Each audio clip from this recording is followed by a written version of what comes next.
Bienvenue sur Métabolismo TV, votre source d'informations fiables sur le métabolisme et la santé. L'Université du métabolisme, on l'appelle Unimétab. Je suis Franck Suarez, spécialiste de l'obésité et du métabolisme. Et aujourd'hui, je veux vous parler, d'approfondir les connaissances sur les sujets du métabolisme. Je veux un petit moment aller au tableau pour vous expliquer quels sont les systèmes qui composent le corps humain, qui, d'une manière ou d'une autre, affectent le métabolisme du corps, pour ensuite vous expliquer ce qui vient par là, qui est l'Université du métabolisme. Mais je veux que vous ayez le contexte complet. De quoi votre corps est-il composé? Quelles choses vous devez savoir pour vraiment pouvoir contrôler totalement votre santé et en être le maître? Je vais au tableau, regardez. Il y a un total de 11 systèmes. 11 systèmes dans le corps. Ces systèmes liés, le corps du corps humain,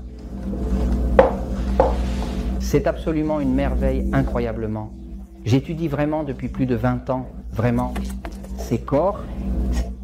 Mesdames et messieurs, plus je les étudie, plus je suis fasciné par l'œuvre de la création. Ils sont parfaits, ils sont parfaits. Ils ont 11 systèmes différents et variés. Le premier système est le système nerveux. C'est ici, c'est par ici derrière, par ici derrière. Système nerveux central autonome. Et celui-là, je l'appelle le numéro 1, parce que, vous allez voir tout de suite, il contrôle tous les autres. En dehors du système nerveux, nous allons trouver ici le système respiratoire. C'est par là qu'entre l'oxygène. Respiration qui permet à votre corps d'avoir la vie un tout petit peu plus bas. Vous allez voir qu'il y a le système digestif. Et bien sûr, là se trouve l'estomac. Et celui-ci s'étend à travers l'intestin et tout le reste. Juste à côté de votre estomac se trouve le pancréas, qui est l'un des organes les plus importants, produisant des hormones. Et cela nous fait penser qu'il y a donc un système qui ouvre essentiellement tout le corps, c'est le système hormonal. Il y a différentes hormones, la thyroïde, l'insuline que produit votre pancréas, les hormones comme le cortisol qui réduit l'inflammation, qui fait grossir, qui se trouve dans les glandes surrénales, différentes hormones que produit le corps, les hormones féminines comme l'œstrogène, les hormones masculines comme la testostérone. Donc, il y a le système hormonal.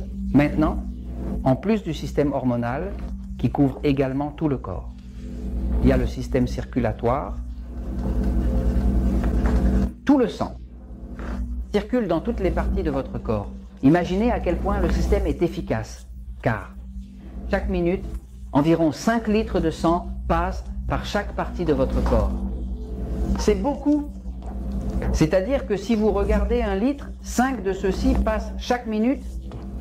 Donc le système circulatoire transporte les nutriments, sortir les toxiques pour l'extérieur et ainsi de suite.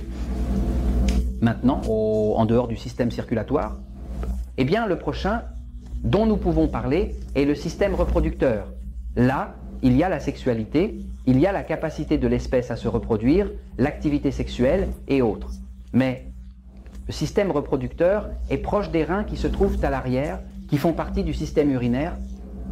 Quand on a des problèmes avec les reins, écoutez, cela peut vraiment devenir un problème qui vous amène à la dialyse et des choses comme ça. Non, la peau est un système. L'organe le plus grand de votre corps n'est pas le foie, c'est le deuxième plus grand. L'organe le plus grand de votre corps est la peau. La peau, c'est tout un système. C'est un système où il y a des nerfs qui vous aident à interagir avec l'environnement et autres. Ils vous protègent, vous avertissent qu'il fait froid, qu'il fait chaud, qu'elle transpire pour se refroidir. C'est incroyable. Ce n'est pas le foie, c'est le deuxième plus grand. L'organe le plus grand de votre corps est la peau. La peau, c'est tout un système. C'est un système où il y a des nerfs qui vous aident à interagir avec l'environnement et autres.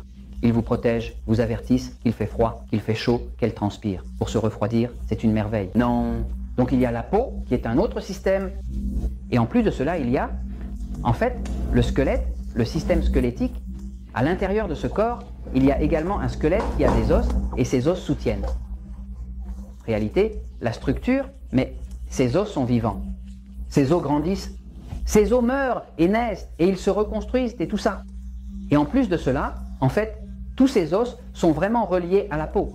En réalité, aux organes et autres, par un système de musculature c'est-à-dire le système musculaire, et un autre système qui est superposé au système des os et qui vous donne la mobilité, la vitesse, le mouvement de votre cœur. Parce que le cœur est un muscle et il est toujours en train de pomper, sinon il cesse de pomper. Vous allez mourir? Non. Et en plus de cela, tout le système complet, vous avez un système immunitaire, qui est un système de défense qui vous protège des virus, des bactéries, des champignons, des parasites. C'est-à-dire, si vous le regardez, ce sont 11 systèmes. Mais tous ces systèmes sont interconnectés et en communication. Tous ces systèmes ont un équilibre entre eux. Le numéro 1 qui contrôle tout, le système nerveux. C'est pourquoi on a constaté qu'au cours des dernières années, on a accordé beaucoup d'importance à ce sujet, que ce soit passif, que ce soit excité, parce que quand je regarde le système nerveux, je regarde celui qui donne des ordres à tout. Donc, fondamentalement, en regardant ainsi la complexité du corps, tous les systèmes qu'il a, comment ils doivent interagir les uns avec les autres, nous pouvons voir pourquoi la médecine traditionnelle a atteint un certain point, mais n'a pas pu aller au-delà. L'espérance de vie en 1910 était de 47 ans. Aujourd'hui, elle est de 74. Eh bien, la médecine a accompli beaucoup. Vous me suivez? Parce qu'elle a presque doublé l'espérance de vie. Mais il y a une situation où les maladies chroniques, les maladies dégénératives comme le diabète, comme l'arthrite, sont en augmentation, ils sont en baisse, le cancer est hors de contrôle. Toutes les maladies cardiaques, elles, sont en baisse parce que le cancer est en hausse. Donc, les maladies chroniques en tant que telles ont à voir avec l'interaction entre tous ces systèmes. Non! Ça, la médecine ne peut pas le gérer, parce que la médecine est basée sur l'idée de nommer la maladie, d'accord, la prescription. Donc, comme ça, ce qu'on gère, ce n'est qu'un symptôme, ou un symptôme par ici, un autre symptôme par là. Ça ne gère pas les systèmes. Comme elle ne gère pas les systèmes, elle ne résout pas. Donc, avec les maladies chroniques, tout ce qu'ils peuvent faire, c'est essayer d'atténuer les symptômes, et ça ne fonctionne pas. Alors, fondamentalement, en regardant tout cela, cela fait des années que j'essaie de vous transmettre communication. Maintenant, je me suis rendu compte, cela fait quelques années que j'ai ce rêve, et je vous l'annonce dès maintenant, la prochaine sortie. L'université,